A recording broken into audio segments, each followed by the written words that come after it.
Hello and welcome to episode 7 of No Art School. I am so delighted to have another episode. I feel like I am hooked on sharing in this way. It was just a full moon in Virgo. That is where my Jupiter's at. And I was just feeling this I actually can't recall back to Monday. I've been kind of in a steady flow of getting organized on a day-to-day basis, waking up a little bit early if I feel it, but I'm also walking this tightrope of really wanting to nurture myself and take care of moi, and really just do my best to ensure that I'm putting my feelings into the mix of consideration. Being a studio artist, whatever's inside is gonna come up, and the sooner that I manage my own emotions and deal with them, the better the work I create has the capacity to be. It's just a lot of motivational inner work, because right now I'm transitioning, interviewing randomly, but most of my time is considerably spent in my studio as of the past 2 weeks. And being consistent, I've kind of gotten back into the flow of creating art. I went through a dry phase, a little drought, young drought on the beat, and it was not easy. Not having anything to say visually. A lot of my day-to-day life growing up was spent kind of hiding out in the shadows, not literally, but also, I was a voracious reader. And once I kind of got into drawing, that tempered me out a little bit. I had the flexibility to take up space, even if it was in a sketchbook that got stored away in the closet or beside the bed. But now with this 4-wall, 10-foot high ceiling, I have a new opportunity, a new ability to just kind of get to know myself, uncover what is in that emotional whirlpool whenever it's not kind of paid attention to, and then what can exist in this magical escape that I have. In painting, I feel like the past few weeks have been really helpful. Subscribing to Aquarian Insights Subscribe Star, just kind of having the opportunity to discuss my ideas in a group of peers who aren't bugging out at the fact that I'm talking about the planetary transit of the moment. And then with NYC Crit Club, just, for the first time being amongst a group of artists who share their work openly and willingly because it's what they create. I don't think that I'm in a group with a lot of students. I think that these are working professionals. These are people with families. These are people who, just want to relieve themselves of excess mental chatter. And it's really cool because I find myself giving more to my own practice, because the way I grew up with ballet, I had a teacher who said okay, I'm giving a correction to this person, but it applies to a lot of people who just fucked up this sorry for cursing, went ahead and weren't so graceful in this past exercise, so everyone pay attention. And to me, this kind of theory spills over into astrology. It spills over into the people I'm meeting. My day-to-day life is full of these interactions that are wait a second, this is uncomfortable. What am I learning? What's available to me here? And what I love about creating art visually is when I make marks, it's abstract work that I kind of try to bring into a realm of oh, this is a figure. And that's one thing that I kind of am becoming more aware of, to kind of plot it, make it possible so that it happens without my needing to stage it. And from time to time, I'll get I was talking to one of the people from the group, and to this place this evening to where I was I know I could be doing more to sketch. So I'm really happy with this. Actually, it's a massive change and just a step in the right direction. And I'm learning to celebrate the small wins, but Tonight, I knew I wanted to record this voiceover, and instead of just sitting down to do it right away after eating a little bit and, seeing off my like troop of soccer junkies, I actually did some yoga with Adrienne. She's been my homie for a few years and gotten me through some really hard times, but I'm trying to love myself more and dance the dance of like self-care on a, if not daily, weekly basis. And her sessions really like helped me to release the tension that I built from like sitting, bent over, texting, painting, putting a lot of like energy in through my hands. And the yoga kind of helps me to unwind and relax. And I know actually that's one thing that I see, like people, I have some acquaintances, I want to say friends because they are friends in my heart, in Torino. They are a dance company and they're quarantined in northern Italy. They're quarantines. And the dancers of this ballet company, Balletto Teatro di Torino, they're doing at-home sessions. So I know I'd read about it happening throughout China, like parties, gyms were hosting like web-based sessions, and this is something that I've been doing for years, and I definitely attribute this to my Saturn being at 0 degrees Aquarius, because like there were just things that I didn't want to pay for and I knew would be free online, and I also knew that the people who took the time to put work online were really, we're genuinely passionate about it. Like I genuinely love what I'm getting out of this practice of like recording my artwork, getting to see my habits, and then becoming more conscious. Because one thing that I'm really big on is being the conscious observer, which is why I understand that I could tell new stories. Like I can recreate the things that cause me pain to be something that leads me to give myself a hug at the end of the day, whether that hug is physical or metaphorical because I sit and do yoga. Like it's a convoluted way of just, making sure that I'm tapping on the points that need that love and attention. And I'm excited to do a mix, but also I will say this, like in sketching, I'm left-handed, and I did develop some ambidexterity during my art trip when I was in Rome. But at the same time, it's my comfort zone. It's my first night getting back to drawing, and like I lucked out, hit the lottery at Trestle, and got a whole bunch of sketchbooks, like a whole bunch of pencils. I have pencils that I've had for years, and like I've moved with them from my like 20 apartments that I've lived in since moving to New York. But there's not a lot that I've completed. And one part of my application process to Cooper Union, which I was not accepted, but it taught me that I have a ways to go before I should actually dedicate myself to school. It was sketchbook submission, and because I haven't been keeping up with it, and I was overworked and under mentally stimulated, and I was just focused on money and advancing in the world, which aren't bad things, but they were definitely like cutting me off from my food supply. My food supply comes from self-expression and feeling seen and appreciated. So moving through that, like concern with money and like letting myself be held in this time, and like allowing for my voice to come out of its like scared, tortured corner is a really beautiful healing process that I am so immensely grateful for.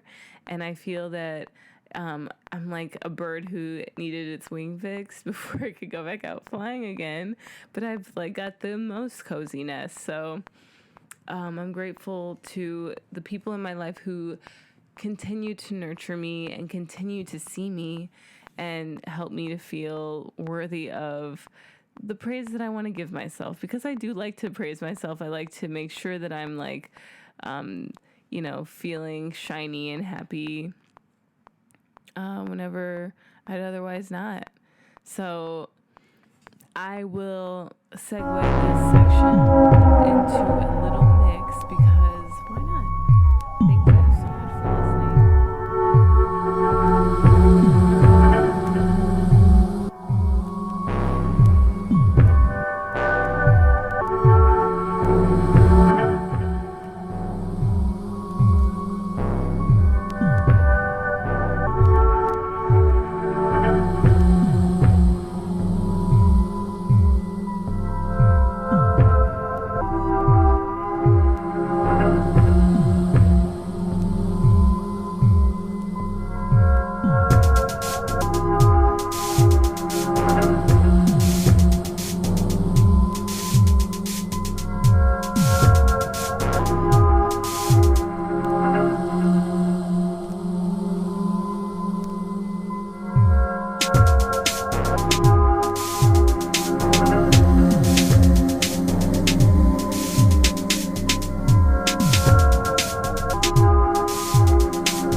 Leatherette. Leatherette. Leatherette. Warm leatherette. Leatherette. Leatherette. A tear of petrol is in your eye as the handbrake penetrates your thigh. Quick, let's make love before you die.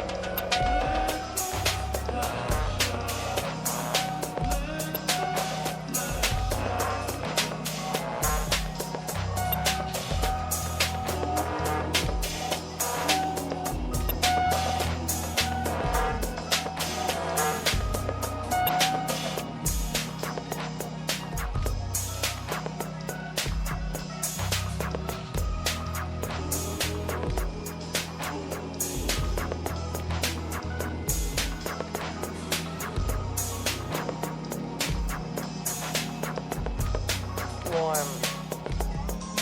Warm. Warm. Leatherette. Warm. Warm. Warm. Leatherette.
De l'amour.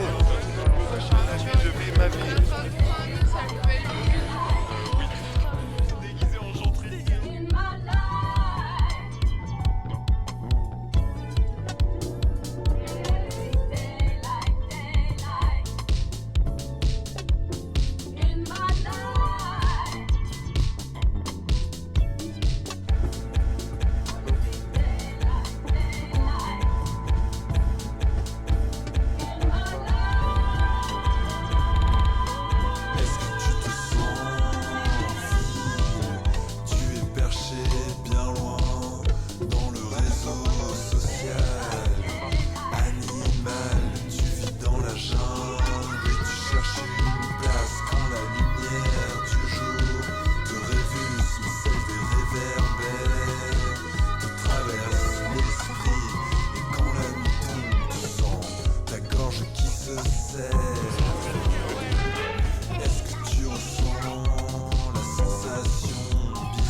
À sortir, tu prends l'ascenseur et dans